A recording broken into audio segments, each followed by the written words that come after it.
Assalamualaikum warahmatullahi wabarakatuh. Kenalkan, nama saya Dawi Khairullah dengan NIM 2203579 dari MKB kelas 2B. Di sini saya akan menjelaskan tentang counting sort dalam Python seperti yang sudah ditugaskan dalam UTS algoritma dan struktur data. Nah, pertama-tama apa itu counting sort? Counting sort itu sendiri adalah sebuah algoritma yang mengurutkan data yang diberikan ke tempat sementara atau array sementara yang lalu akan diperhitungkan sehingga kita mendapatkan output yang sudah terurut. Nah, di sini kita menggunakan proses perhitungan dan seperti namanya sendiri counting sort, yaitu mengurutkan berdasarkan perhitungan. Nah, bagaimana cara perhitungan itu sendiri? Mari kita lanjut dengan ke cara kerja counting sort. Nah, pertama-tama kita harus menentukan nilai maksimum dari data inputan yang akan kita pakai. Seperti kalau misalnya ada 30 data, nilai maksimumnya berapa kita ambil. Lalu pengakumulasian data, di mana kita akan mengambil data-data yang dari data inputan tersebut dan kita akumulasi data-data tersebut ke array sementara.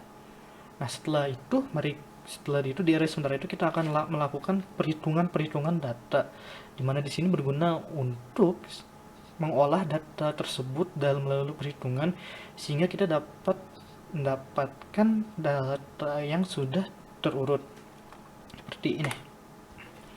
Kita misalkan ada sebuah data, inputan data yaitu 4228331. Nah, di sini untuk melakukan sort kita perlu mencari nilai maksimal dari 4228331 ini. Nilai paling besarnya sudah tentu 8. Nah, ini adalah data inputnya. Nah, dari data inputan ini kita mendapatkan 8. Dan untuk membuat array sementara itu kita perlu menambahkan 1 di nilai maksimum tersebut sehingga kita mendapatkan array sementara yang berukuran 1 2 3 4 5 6 7 8 9. Di sini kita akan memasukkan di array sementaranya kita akan memasukkan array inputan yang tadi diberikan. Kita masukkan, misalkan nilai 4 itu ada 1, nilai 2-nya ada 2, maka di sini 2, nilai 8-nya ada 1, nilai 3-nya ada 2, maka di sini 2, dan nilai 1-nya ada 1. Nah, untuk nilai yang tidak ada kita ini kan sebagai 0. Di 0, 5, 6, 7 tidak ada di data yang diinputkan, maka kita ini sebagai 0 saja. Nah, setelah itu kita lakukan perhitungan, yaitu dengan menambahkan array indeks-indeks di sini, elemen-elemen di sini. Seperti misalnya di indeks 0 dan 1, 0 tambah 1 sama dengan 1. Indeks 1 dan 2 yaitu 1 tambah 2 sama dengan 3. Indeks 2 dan 3 yaitu 2, berarti 3 tambah 2 sama dengan 5. Tambah dan seterusnya sampai akhirnya ada di indeks terakhir yaitu 8. Nah, setelah itu dari data ini yang sudah ini kita gunakan elemen sementara ini dengan menggunakan sementara ini agar kita mendapatkan hasil output yang berurutan. Nah, dari misalnya array yang tadi data input ini 4 ke indeks ke-4. Nah, ada angka 6 itu dikurangi 1 sama dengan ke-5, berarti angka 4 sini ada indeks ke-5. Lalu 8 ada ini di indeks ke-7 dikurangi 1 sama dengan 0, dan seterusnya sehingga hasilnya mendapatkan output yang berurutan yaitu 1223348 dari 4228331 yaitu data inputan kita. Begitu untuk penjelasan konsep dan cara kerjanya. Nah, untuk kompleksitasnya sendiri, counting sort itu memiliki kompleksitas 0n tambah k, dengan n itu besarnya data inputan yang kita pakai. Seperti yang tadi itu ada 7 data, dan k itu sendiri adalah range dari perhitungan data itu sendiri. Karena range dari perhitungan data ini maksudnya adalah kita akan melakukan perhitungan terus-menerus. Data tersebut akan dilakukan perhitungan sehingga data tersebut akan menambah waktu, perhitungan tersebut akan menambah waktu, sehingga ada dua, makanya ada dua, n tambah k, dengan n sebagai besarnya data dan k itu sebagai perhitungan-perhitungan yang akan dijalankannya, begitu. Nah, untuk selanjutnya, analogi dari counting sort itu sendiri yang bisa saya berikan adalah ketika saya ingin misalnya mengurutkan semua buku yang ada di sini. Bisa lihat sini ada buku dengan berbagai ukuran yang berbeda. Kita ingin merapikannya. Kita bisa merapikannya dengan membuat sebuah daftar buku. Misalnya di sini ada banyak. Ada 1 2 3 4 5 7 8 9 10 11 12 13 buku dengan 3 jenis ukuran yang berbeda. Pertama itu ada besar dan besar. Kedua itu ukuran sedang dan tebal, dan yang terakhir ada ukuran kecil. Nah, untuk merapikannya itu sendiri, mari kita coba. Misalkan buku yang kecil ini bernilai 1, maka dari itu buku kecil nilai 1 kita mendapatkan nilai 1 sebanyak 1 2 3 4 5, nilai 1 sebanyak 5. Dan buku sedang ini kita misalkan nilai 2, itu ada 1 2 3 dan 4, nilai 2 nya ada 4. Dan buku yang besar ini kita misalkan nilai 3, nilai 3 nya ada sebanyak 1 2 3 4. Nah, setelah kita setelah selesai mengurutkannya, kita urutkan dari yang paling kecil dulu, seperti yang tadi pertama. Misalnya buku kecil-kecil ini ada 1 2 3 4 5. Lalu buku sedang ada 1 2 3 4 5, kita taruh di sebelah yang kecil. Dan untuk buku yang besar ada 1 2 3 4, sehingga kita mendapatkan hasil output atau seperti ini, mulai dari yang kecil, sedang hingga besar. Untuk analoginya sih begitu saja, semoga dapat dimengerti. Untuk selanjutnya kita akan melakukan live coding counting sort di khususnya bahasa Python, dan saya di sini akan melakukannya di online Python compiler. Nah, untuk baris pertama yang akan kita akan buat yaitu kita akan mengimport. Nah, import di sini itu digunakan sebagai untuk memanggil sebuah function. Nah, function yang kita akan panggil di sini yaitu ada random, dimana di sini kita akan memanggil function yang bisa menghasilkan data inputan yang bersifat random, sehingga kita tidak perlu secara manual memasukkan nilai-nilai inputan tersebut. Nah, yang kedua, kita ada nilai import lagi, yaitu import time. Di sini kita akan memanggil function-function yang berhubungan untuk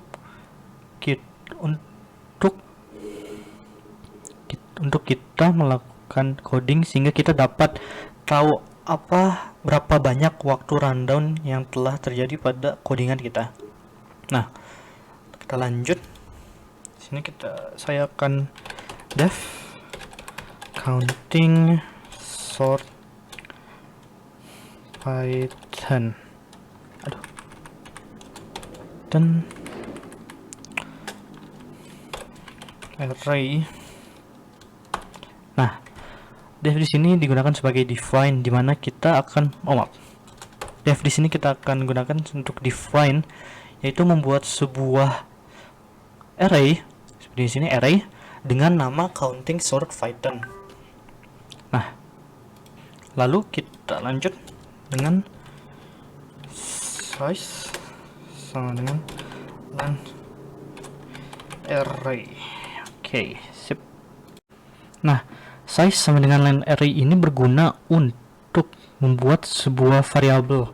Kita di sini namakan size, dan size di sini berguna untuk mendapatkan seberapa besar array yang akan kita buat. Nah, selanjutnya ada kenapa tidak? Belum di ini.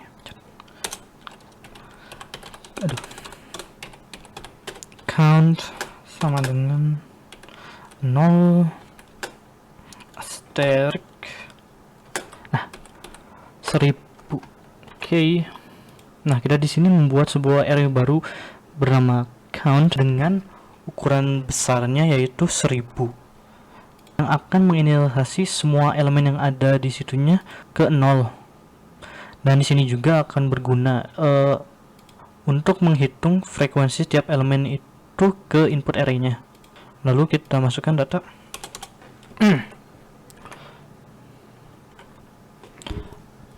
Apa namanya?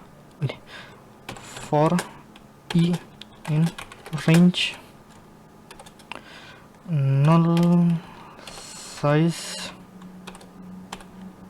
Maaf.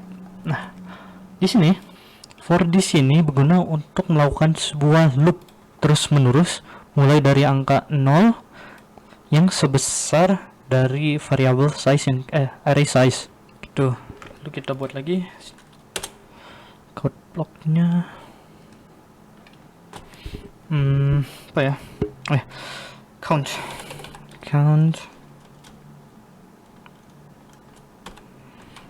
array i tambah sama dengan 1. Oke. Baris count ini akan menambahkan perhitungan suatu elemen dalam array input berdasarkan nilai pada array masukan atau array inputnya. Mari kita buat garis baru masih menggunakan loop yaitu for i in range sama dengan dalamnya itu ada 1000.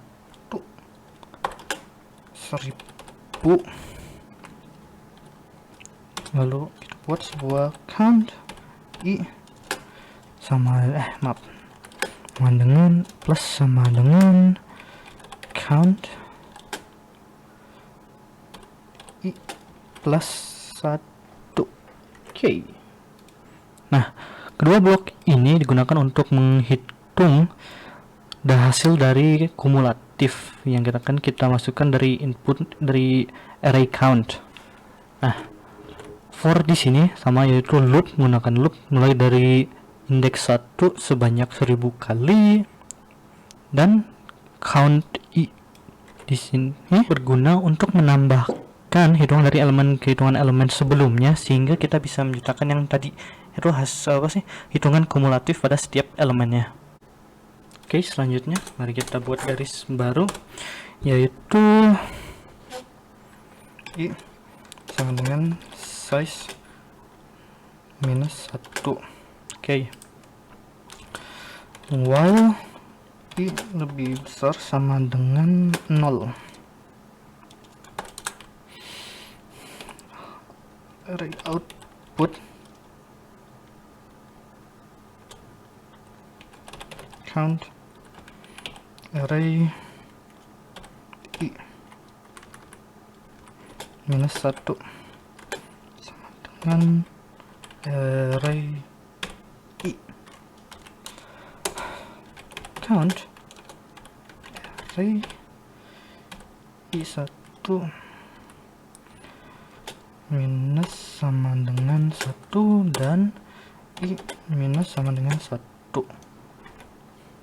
Nah, bagian ini digunakan untuk memindahkan elemen dari array yang belum diurutkan ke dalam array yang dilarutkan dengan menggunakan algoritma counting sort. Di sini adalah counting sortnya. Nah, pertama-tama variabel i ini akan dijalankan dengan nilai size kurang 1 yang merupakan ini merupakan indeks elemen terakhir dari array. Kemudian kita akan dijalankan loop while untuk setiap elemen mulai dari elemen terakhir hingga elemen pertama. Nah, untuk setiap nilai elemen, nilai count array i minus 1 digunakan sebagai indeks dalam array output. Kemudian elemen dengan nilai array i disimpan ke dalam output count array i minus 1.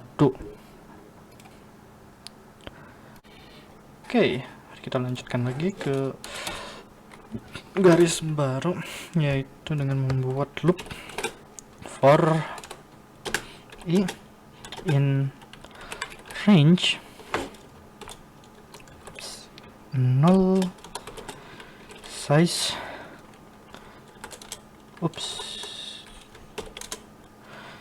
array i sama dengan output i. Nah, gunanya kedua baris ini adalah digunakan untuk mengcopy hasil output ke array asli kita, sehingga dikarenakan array asli kita atau array awal kita itu masih menggunakan data yang belum diurutkan, sementara array output sudah menggunakan data yang diurutkan, sehingga kita perlu mengganti array asli kita dengan array yang sudah diurutkan itu dengan array di output begitu. Oke. Setelah kita selesai membuat counting sort, kita akan masukkan sekarang membuat line baru, yaitu berupa data. Dengan random transient 0,999 for i in range 1000. Come on. What happened to you, shift? Oke, nah baris ini akan memberikan data dengan range 1000, sebanyak 1000 dari mulai 0 hingga 999. Dari sinilah kita melakukan hasil random, yaitu 0 sampai 999 sebanyak 1000 kali, yang akan prosesnya secara otomatis tanpa perlu kita masukkan satu-satu secara manual. Oke, setelah itu mari kita buat runtime timer start time sama dengan time dot time counting sort. Maaf, huruf gede. Sort Python data. Shift. Maaf. And time sama dengan time dot time. Oke.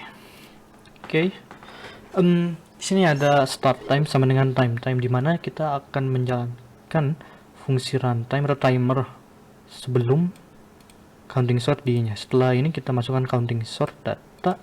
Di sini kita akan menjalankan timernya, dan setelah itu end time dan sama dengan time.time di sini akan berguna untuk mengakhiri waktu eksekusi yang telah kita lakukan. Untuk perhitungannya sendiri, cara mendapatkan waktu eksekusinya, kita bisa mengurangi nilai start time dari end time. Itu untuk pengukuran waktu eksekusi atau timernya. Yang terakhir ada print. Kok F? Kebiasaan. Maaf. Print F. Array yang sudah diurutkan sama dengan masukkan data. Setelah itu print waktu yang print waktu eksekusinya. Eksekusi. And time dikurang dengan start time detik.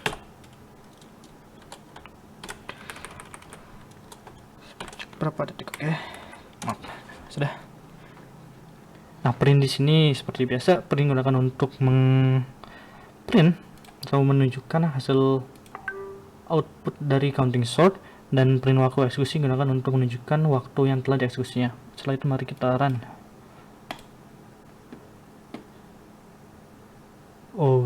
Sebentar. Sort define. Sebentar. Kayaknya ada yang salah, bentar. File string at line 6 in module name error. Namanya salah. Kurang S. Maaf. Ini kurang S. Sama seperti ini. Nah, kenapa lagi? Bentar, sebentar. Saya akan lakukan troubleshooting dulu, bentar. Portnya sudah, time sudah, dev counting sort Python harusnya sudah. Kenapa ya? Bentar. Udah ini udah. Apa yang salahnya? File string inline lo. Maaf, ini harusnya kurang. Mari kita run. Tolong berhasil. Apa lagi? 916 ya berarti. Minus 1 array sama dengan harusnya udah. Output is not defined. Oke. Sebentar. Oh. Maaf, saya salah di sini, harusnya ini output. Oke, mari kita run. Aduh. Benar, ini harusnya udah benar count. Sebentar. Oh iya, maaf. Saya lupa masukin variable output. Output itu sama dengan 0 asterisk besar size. Nah, saya sudah bisa. Nah, akhirnya. Maaf ada troubleshootingnya tadi. Bisa dilihat di sini hasil outputnya ada sebanyak 1000. Saya tidak mau menghitungnya.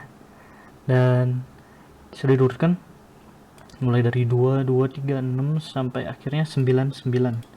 Dan kita mendapatkan waktu eksekusinya sebanyak 0,0051 detik.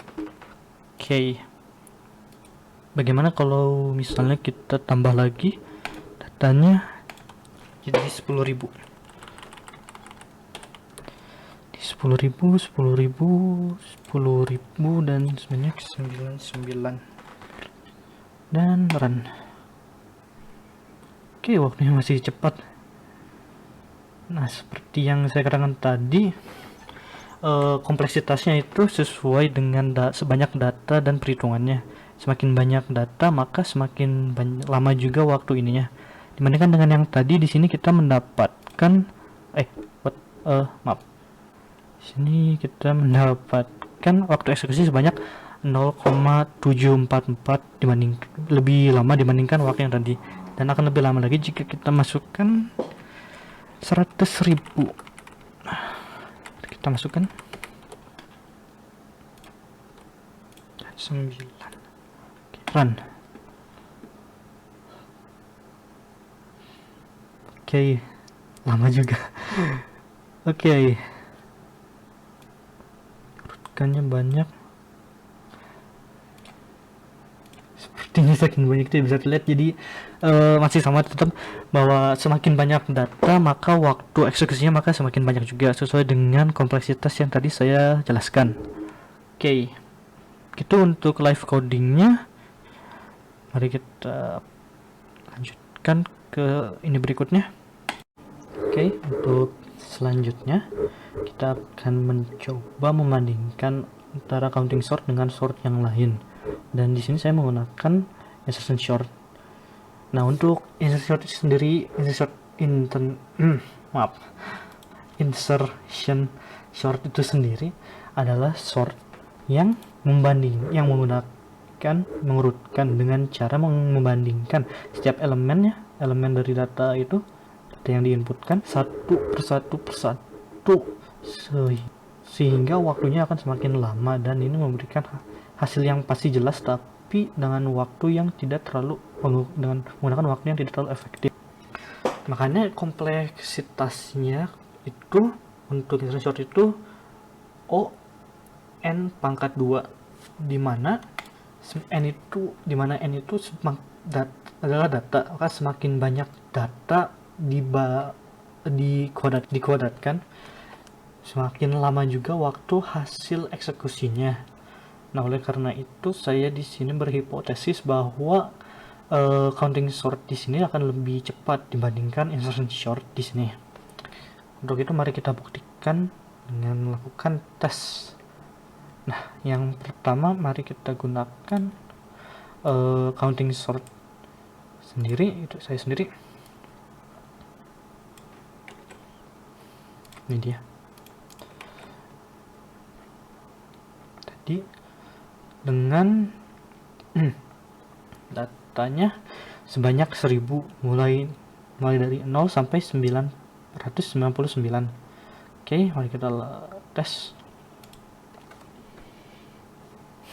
Wow, banyak. Oke, lihat di sini kita mendapatkan hasil running time yaitu sebanyak 0,00534. Oke, mari kita ingat itu 0,0005. Oke, nah, selanjutnya mari kita tes dengan menggunakan insertion sort. Oke, kita di sini ganti clear itu 0,0005. Oke, run. Waktu tadi juga lebih lama. Oke. Nah, di sini terlihat ada hasilnya, outputnya, dan di sini kita memakai waktu sebanyak 1,140, dimana waktu itu lebih banyak, memakan waktu eksekusi lebih banyak dibandingkan dengan counting sort. Ini juga dikarenakan karena kompleksitasnya masih sama, karena kompleksitasnya yang berbeda. Counting sort itu menggunakan n plus k, dimana n itu sebanyak bersifat linear, karena semakin banyak data maka semakin lama juga waktu eksekusinya dibandingkan dengan insertion short yaitu n pangkat 2, dimana memang mirip, memang hampir sama, yaitu semakin banyak bersifat linear, semakin banyak data maka semakin banyak juga waktu eksekusinya. Tapi di sini kita insertion short itu ada kuadratnya sehingga makan waktunya akan semakin banyak lagi begitu. Untuk perbandingan antara insertion short dengan counting sort gitu. Nah, setelah semuanya itu, di sini saya akan jelaskan tentang apa contoh implementasi dari pemaparan algoritma counting sort di dunia nyata. Mungkin untuk penggunaan counting sort sendiri itu mungkin menurut saya bisa digunakan dalam proses di mana data yang akan digunakan itu tidak terlalu banyak dan ukurannya juga tidak terlalu besar.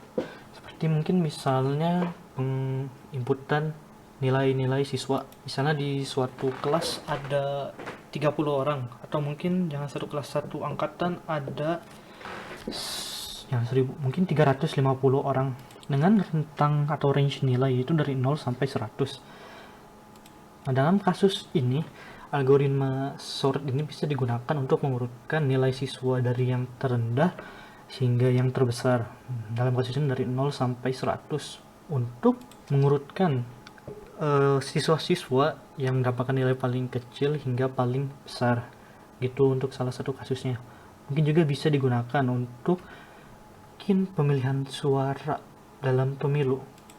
Karena tiap pemilu pasti setiap kandidatnya memiliki suara yang bermacam-macam. Misalkan ada 30 kandidat dan tiap kandidat memiliki suara yang berbeda dari misalnya 100 sampai paling banyak itu 900. Maka di sini kita bisa menggunakan counting sort untuk mengurutkan siapa kandidat paling sedikit dan paling banyak dalam pemilihan suaranya, sehingga kita tidak perlu menghitung secara manual.